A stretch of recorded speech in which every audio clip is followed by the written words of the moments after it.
And welcome back. This is Frost Gaming 25, and today we're going to be looking at wind power generation.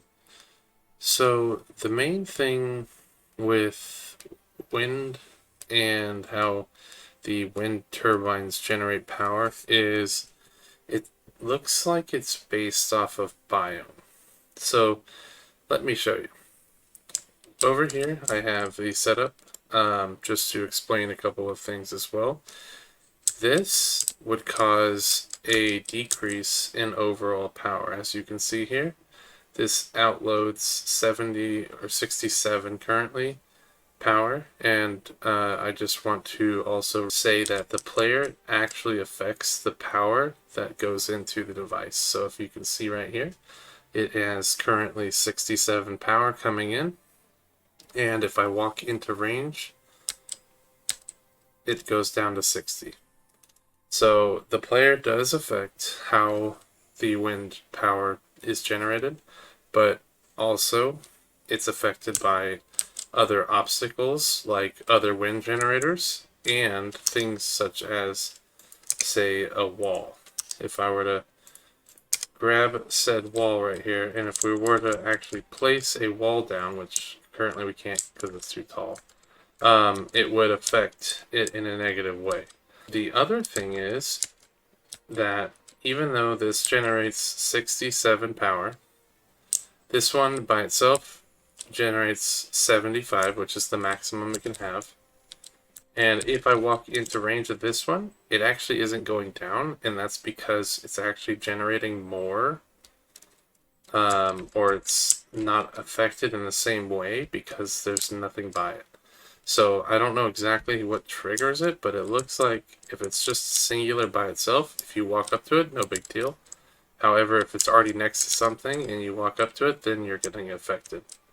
So it's gone, no effect, now I'm affecting it. So that is something to keep in mind of. The other thing is, if we go ahead and take a look down here, so we are on the top of the map. As you can see, this place is way out of the normal realm of where you would actually end up going in the game. And essentially, if we take a look at this now, and I place this down, we have 75 power up here. So there's technically a wall around this. However, it's not close enough to the wind generator to actually affect it in a negative way. It would also get the same effect of 75. Now, if we then take this and go over somewhere else, let's just say all the way down into this canyon. If we take a look here, I was previously up here at the top of the hill getting 75 generation from the power. If we are way down here, if you notice, we are still at 75. So height actually doesn't make a difference in terms of how much power is actually coming in. It's actually based on the biome, but because we're in the winter or the cold area, for some reason they boost the wind speed to 3.4 meters a second. If you can see in the top right corner next to the weather showing the sun, there's a little icon for 3.4 m over s, and that's meters per second. So we are generating 75 power in this location.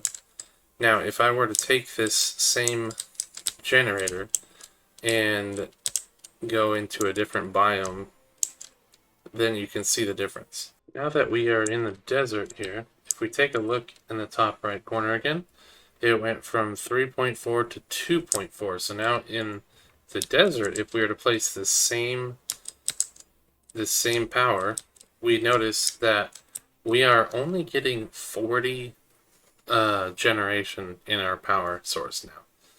So it is based on a biome, and even though we're now getting only 40, if I were to now create a platform here that goes up to the max height, you'll notice there will be no difference in power generation. So now we are at max height, that it will allow us to go in this biome.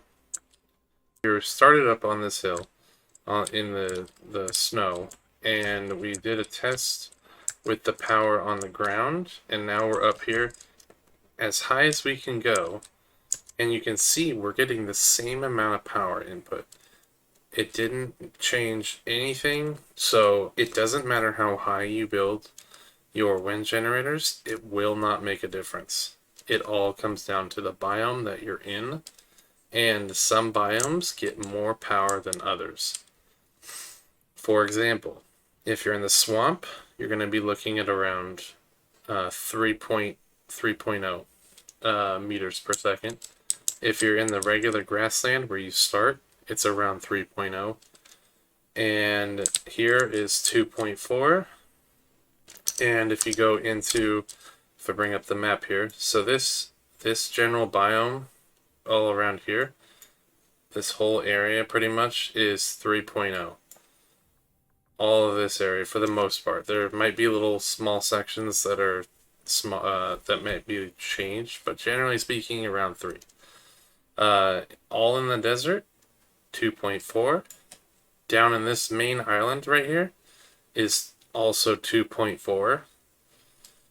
Up here in all of this snow area, this island over here, as well as this massive chunk, is, as long as there's a barrier to entry like this wide, and in that area it's about 3 in the wind. But the second you get past that barrier and you start actually ending up in the mountains itself, it's 3.4 no matter where you are. And up here is around 3 meters per second in the northern part of the map here. And it is currently giving us 61 power.